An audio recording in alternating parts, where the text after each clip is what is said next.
So, ayun na yung signal light natin mga choy. Sobrang cute.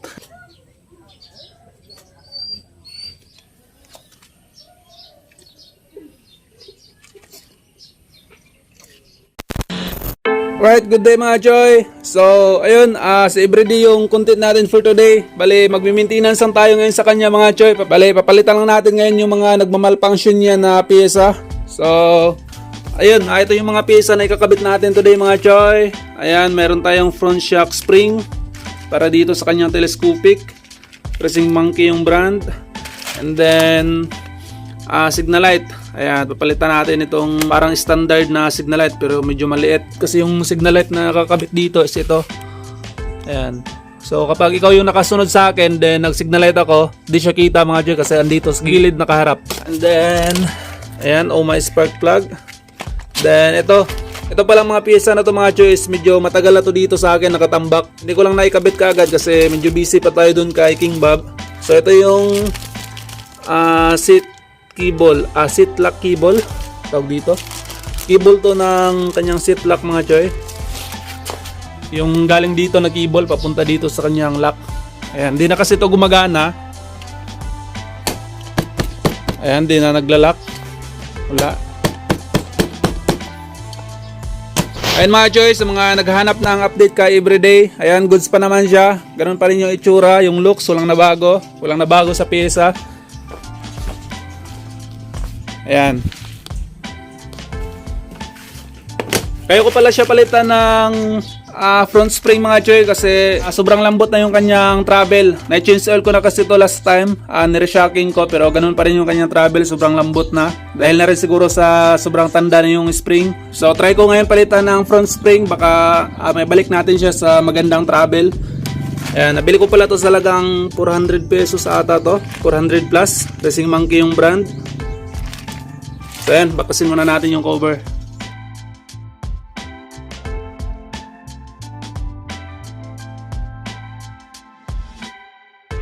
Testing muna natin tong ating signal light kung nagana ba to.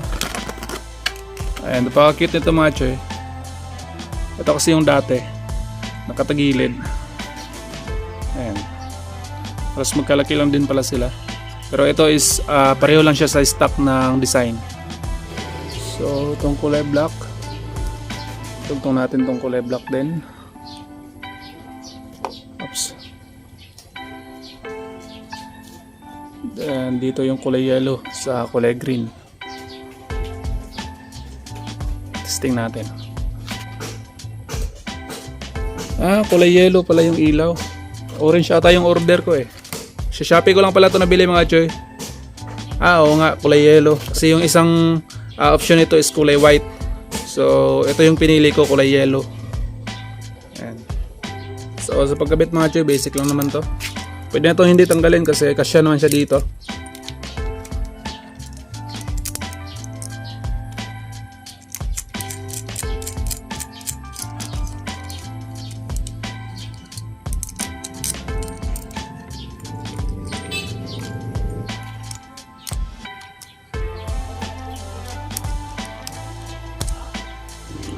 Yung 12mm para dun sa kanyang lock, sa kanyang nut.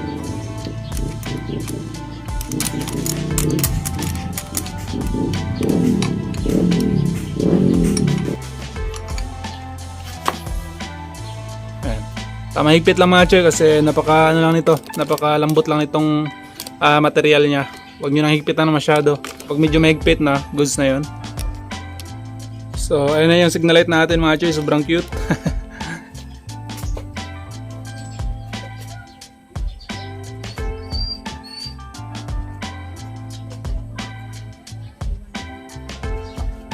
Alright, next na palitan natin is ito ng cable ng seat lock natin.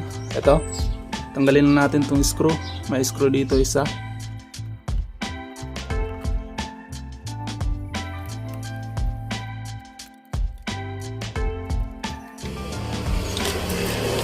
So ito na.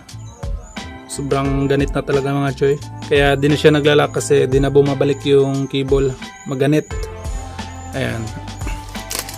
So ito yung bago natin. Yun o, sobrang smooth. Yan, napaka goods. Kaysa nito. Ayan. Kahit itulak ko ayaw. Yun, matigas.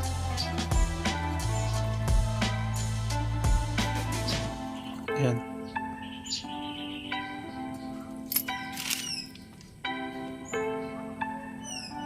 Alright, kabit natin.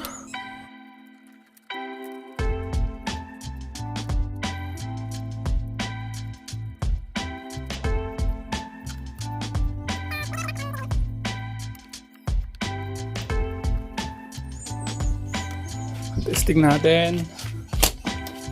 Ayan, naglalak na mga choy.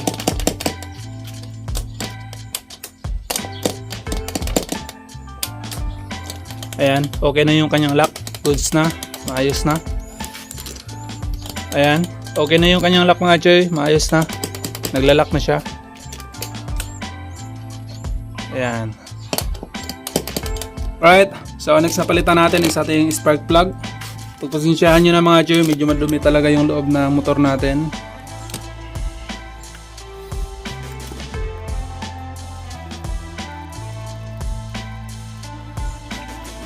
Ito yung spark plug natin. Medyo hindi gaano maganda yung kanyang sunog mga choy. Itong old kasi natin, pudpud na rin yung kanyang carbon. Yan sa gitna, wala na. Ayan.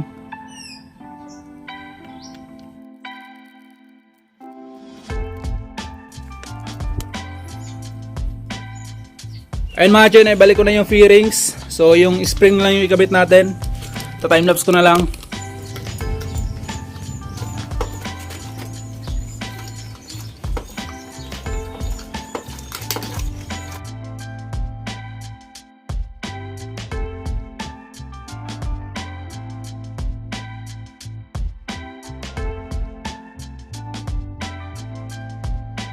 So sa pagtanggal itong lock mga choy, ito, para-paraan lang to.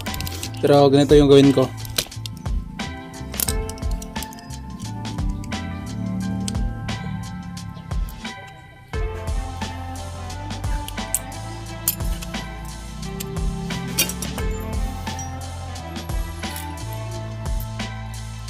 So ayun mga choy, di ko na to babaklasin kasi kakabaklas lang to last day. Wala pang isang linggo. So ito yung bago nating spring na Racing Monkey. Ayan. Pagkumpara lang natin siya sa stock. So ayan, kung napapansin nyo yung stock is masyadong malaki yung gap. Then medyo maliit yung spring. Ayan, sa Racing Monkey is medyo dikit yung kanyang gap. And then medyo malaki ng konti yung kanyang spring. Then same lang sila ng haba. Ayan. Alright mga choy, salinan ko na siya ng oil. So ibang oil yung gamit ko. Mamaya sabihin ko sa inyo kung anong oil to. Ito is 60 ml to. So try ko muna siya sa 60 ml.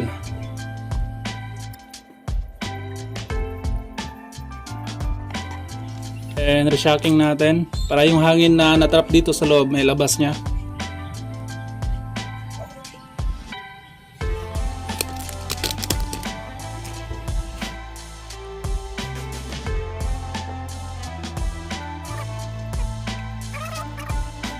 Lagay natin yung spring. Dito sa ating spring, itong mga maliliit na gap, ito yung nasa ilalim.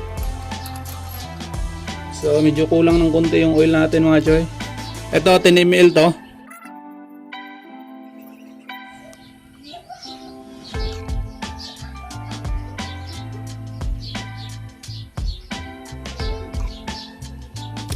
Ayan, balik ko na yung takip mga choy.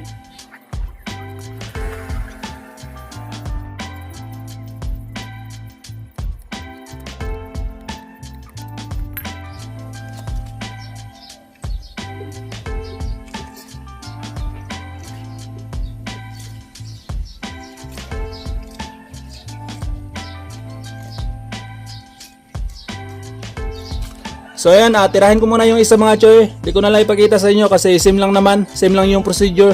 1 hour later. Ayun na mga choy, naikabit ko na. Tapos ko na rin itong isa.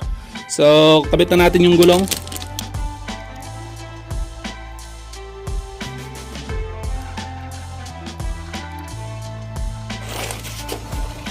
Ayun mga choy, naikabit na natin lahat. So testing natin.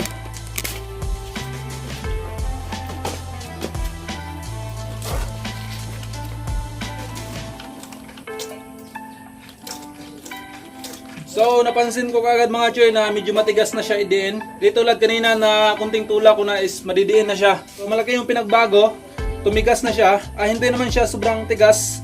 I mean, yung katigasan niya is parang stock, parang bago na sniper.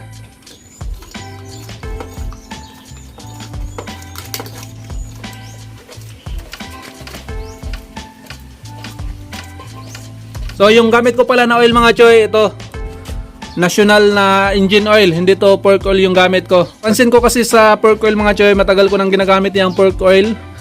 Medyo malambot talaga siya. Maganda lang siya pag highway lang yung palagi mong dinadaanan. Pero kapag sa mga kalsada na merong lubak is malambot siya para sa akin. Kasi yung pork oil is ano lang yun. Yung iba 5 watts, then yung iba is 10 watts. So itong gamit ko ngayon is national pa rin yung brand. Pero ano siya, 40, pang engine oil siya.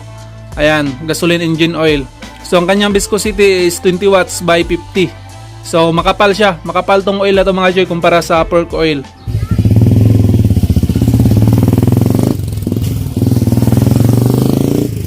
Alright mga choy, so naitesting ko na siya sa kurbada.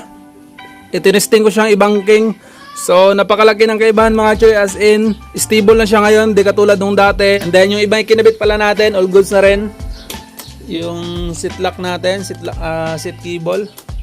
cable. Ayan, goods na. Ayan. And then yung yung tawag dito, signal light, napaka goods. Yan napaka cute.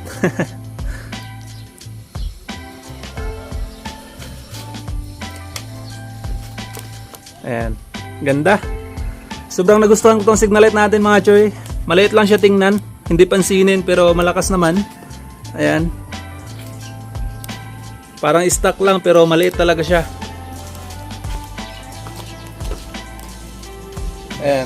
So hindi siya sagabal tingnan. Ayan. Ganda. Right, yun lang mga Joy. Hanggang dito lang yung content natin. So sana meron kayo nakuhang mga tips at idea sa pagkabit ng mga ikinabit natin na pyesa. Maintenance lang naman yun, basic lang. Pero alam ko meron pa rin sa inyo na hindi pa alam or wala pang idea sa pagkabit nun. So yun, maraming salamat sa inyong solid support ng mga Joy. Sana sa mga hindi pa nakapag-subscribe, mag-subscribe na kayo at i-click nyo na rin ang notification bell para update kayo sa mga susunod nating video. Ride safe po sa lahat. Peace!